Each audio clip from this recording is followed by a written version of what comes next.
back to my YouTube channel. In today's video, we have a pretty cool trade that went down between the Giants and the Boston Red Sox that included Rafael Devers. So let's hop into it. But really quick, this is one of the most random trades of all time. I bet even Red Sox or Giants fans were like, "Who? We got Rafael Devers?" So it's interesting. But this trade makes the NL West even more scary because Devers absolutely rakes. He mashes. He's an extra base machine. It's insane. He doesn't have the greatest defense though, but he's going to the Giants team, who is one game back of the Dodgers and in second place in the NL West, and that division is already loaded. So he's gonna help him. The Giants are sure. I don't know if they're gonna catch the Dodgers. Only a game back though. But why did Devers get traded? At the start of the year, the Red Sox signed Alex Bregman, who is a third baseman. Devers had been promised third base, and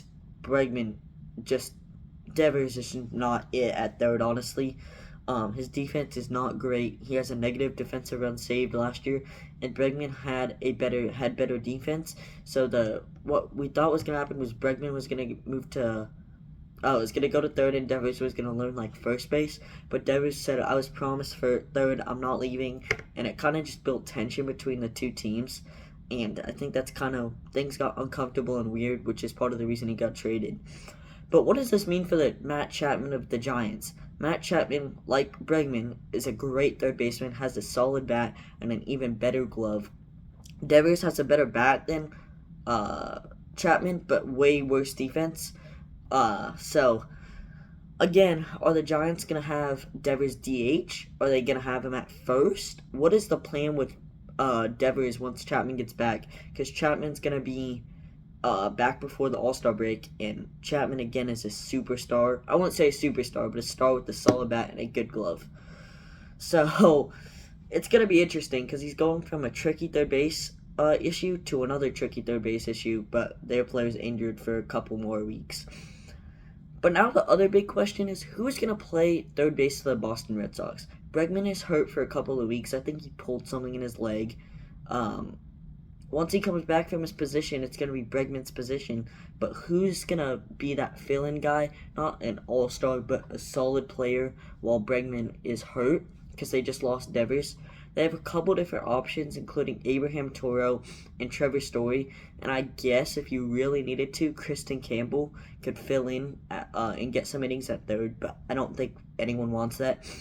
Honestly, I think it's going to be Abraham Toro that gets the job while Bregman is recovering. Because Trevor Story is shortstop lockdown. Kristen Campbell has second guess lockdown. And Abraham Toro, he's kind of the odd man out, and I guess you can just put him at third. He has been playing a little bit at third already for the Red Sox. He has a solid bat. It's not great. It's not good. It's right in the middle and has okay defense. He's just a middle of the pack all around player. He's like a 5 out of 10.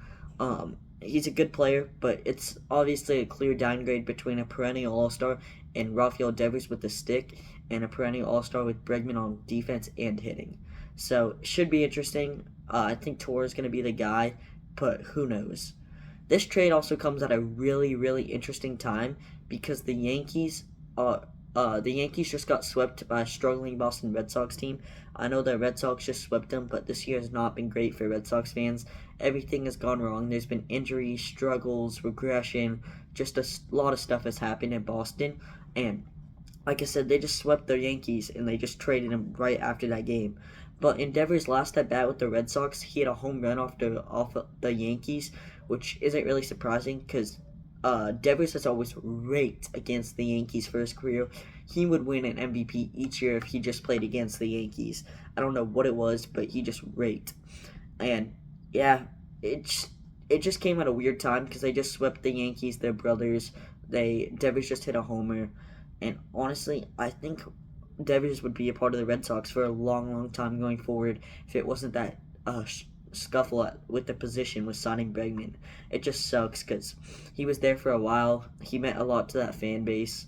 It's just bad. Devers in 2025 started off historically bad. Like, he was not great at all. But he's kind of caught fire, and his stats are looking pretty good. He has 14 homers, an 894 OPS, an OPS of 149, and 14 doubles in 2024 or in 2025. Like I said, an extra base machine.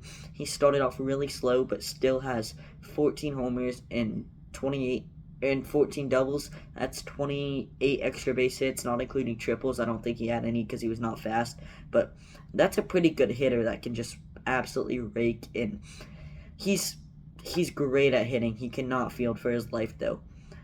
He's a 3-time All-Star, a 2-time Silver Slugger Award winner, and he won the 2018 World Series championship with the Red Sox.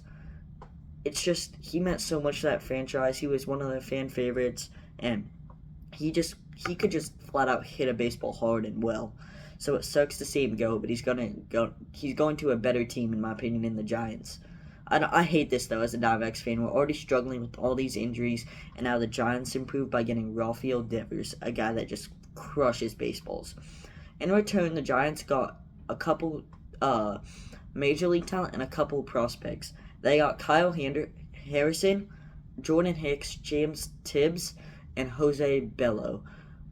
We'll start with Kyle Harrison. He's probably the most promising out of this group.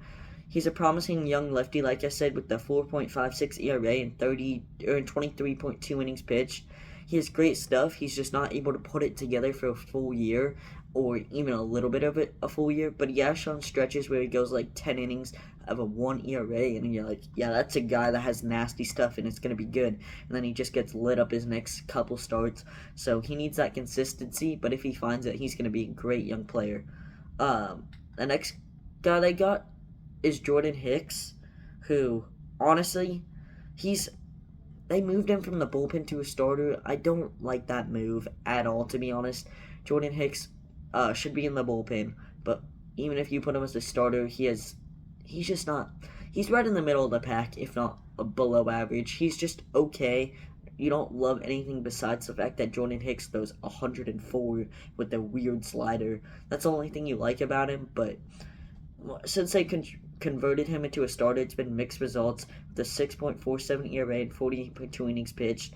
That was this year so far in 2025, which isn't great. But in 2024, which is closer to the player you're going to get, it's a 4.20 ERA and 109.2 innings pitched. But he also had shoulder injuries, so it's just been mixed results with injuries with Jordan Hicks in the bullpen, or as a starter. They also got James Tibbs, who is a legit AAA hitter.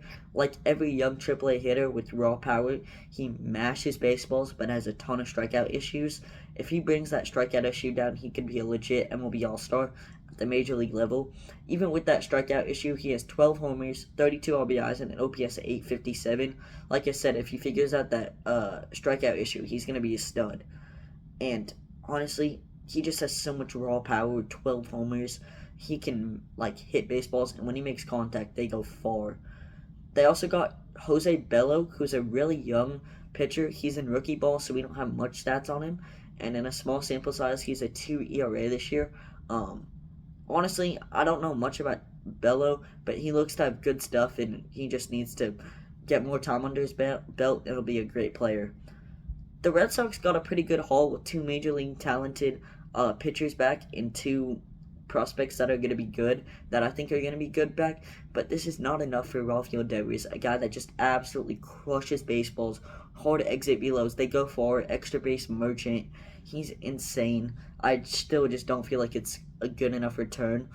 And not to mention, the Giants are also paying the rest of the $280 million owed to Devers by the Red Sox. So in my opinion, the Giants won this trade. They got a superstar. They are eating the contract of the rest of that contract, but it kind of outweighs the bad, and the good is better. And, dude, it's just, this Giants team was already great, and now they just added a superstar. Also, this makes me worried for the rest of the trade deadline, because it's the middle of June, and we just got a blockbuster trade in between with the Devers. So this trade deadline could be nuts.